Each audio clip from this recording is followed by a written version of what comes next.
सूर्य अस्त हो रहा था। चिड़िया चहकती हुई अपने अपने घोंसलों में लौट रही थी। ठंडक बढ़ती जा रही थी। गरम स्वेटर, मोजे, हाफ पैंट पहने, हाथ में एक बेत लिए विक्की अपने घर के बगीचे में टहल रहा था।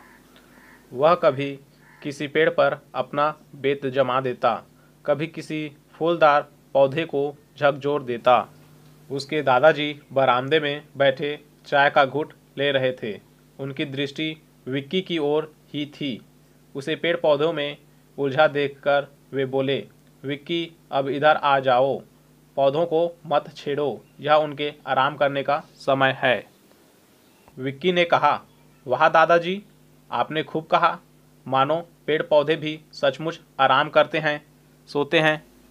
हाँ, वे सचमुच आराम करते हैं, रात को सोते भी हैं और प्रातः जाग जाते हैं। दादाजी ने विक्की को समझाया। दादाजी, यह आपने नई बात बताई।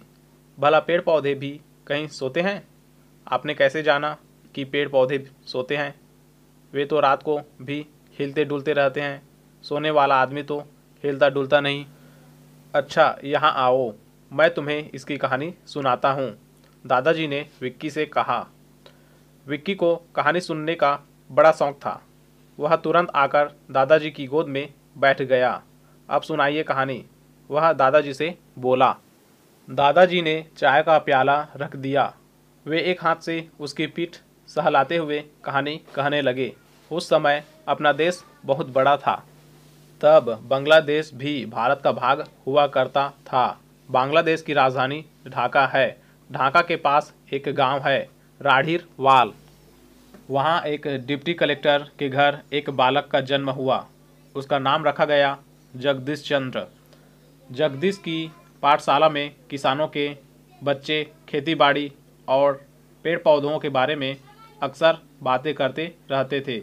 इस कारण बचपन में ही जगदीश चंद्र की रुचि पेड़ पौधों में हो गई। बचपन में जगदीश ने देखा कि छुई मुई नाम के पौधे की पत्तियां हाथ लगाते ही सिकुड़ जाती है और थोड़ी देर के बाद वे पुनः खिल जाती है। सूरजमुखी नाम के पौधे के फूल का मुंह सदैव सूरज के सामने होता है। इस बालक ने बड़े होकर पेड़ पौधों पर बहुत से प्रयोग करके यह सिद्ध कर दिया था कि पेड़ पौधे भी हम सब की तरह सोते जागते हैं। उन्हें भी भोजन और पानी चाहिए। वे भी सुखी और दुखी होते हैं।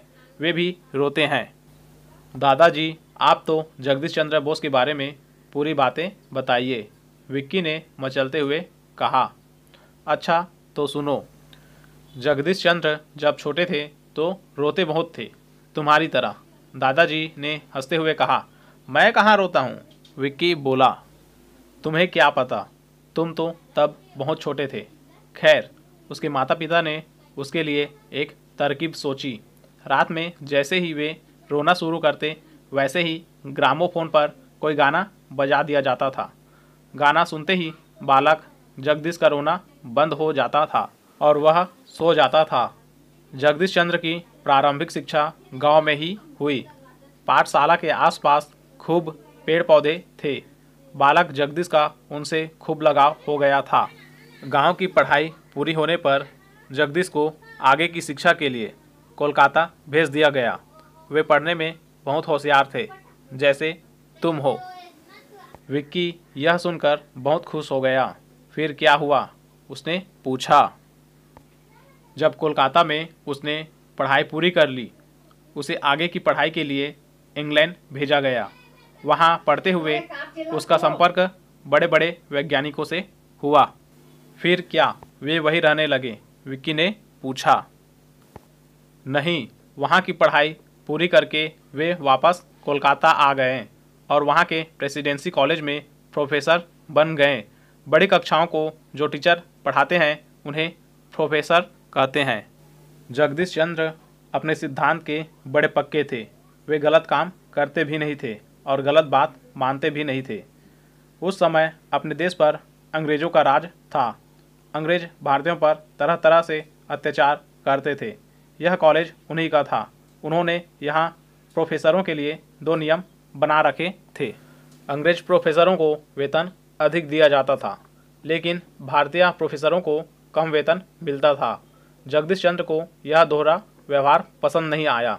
उन्होंने इसका विरोध किया। कई वर्षों तक उन्होंने वेतन नहीं लिया, लेकिन पूरी ईमानदारी से अपना काम किया। अंत में कॉलेज वालों को झुकना पड़ा। दादाजी, आपने यह तो बताया ही नहीं कि उन्होंने पेड़ पौधों पर क्या प्रयोग किए, विक्की ने पूछा। हाँ, वही तो बता रहा हूँ। उन्होंने अपना पूरा ध्यान पेड़ पौधों के जीवन के अध्ययन पर लगा दिया। उन्होंने इसके लिए कई यंत्र बनाए। इन यंत्रों की सहायता से उन्होंने यह सिद्ध कर दिया कि पेड़ पौधों में जीवन होता है। उन्हें भी हमारी तरह खाना चाहिए, वायु और सूर्य का प्रकाश चाहिए। उन पर भी गर्मी और सर्दी का प्रभाव पड़ता है। उन्हें भी सुख और दुख होता है। आदमी और पशु पक्षियों की तरह वे भी मरते हैं। जगदीश चंद्र बोस द्वारा की गई खोजें संसार भर की प्रसिद्ध पत्रिकाओं में छपी। लोगों को जब इसकी जानकारी मिली तो दुनिया भर में हड़कंप मच गया। कुछ वैज्ञानिकों को उनकी खोज पर विश्वास नहीं हुआ। उन्हें फ्रांस बुलाया गया और वहां अपने प्रयोग सिद्ध करने के लिए कहा गया। उन्होंने कहा, जहर खाने से आदमी मर जाता है। यदि किसी पौधे पर जहर डाला जाए तो वह भी मुरझा जाएगा। तुरंत वहां जहर मंगाया गया। वह जहर एक पौधे पर डाला गया तो उस पौधे पर कोई बुरा प्रभाव नहीं पड़ा। डॉक्टर जगदीश चंद्र बोस को तो अपने प्रयोग पर पूरा विश्वास था। उन्होंने कहा, यदि यह जहर पौधे पर कोई प्रभाव नहीं डाल सका तो मेरे ऊपर भी नहीं डाल सकेगा। यह कहकर उन्होंने बचा जहर स्वयं पी लिया। सचमुच उन पर कोई प्रभाव नहीं हुआ, क्योंकि वह जहर था ही नहीं। यूरोप के कुछ वैज्ञानिकों ने उन्हें नीचा दिखाने के लिए यह षड्यंत्र रचा था। वे सब बहुत लज्जित हुए।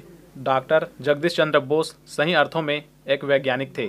विज्ञान के प्रचार प्रसार के लिए उन्होंने बसु विज्ञान मंदिर नामक एक संस्था की स्थापना की। उन्होंने अपने प्रयोगों से अपने देश का नाम रोशन किया।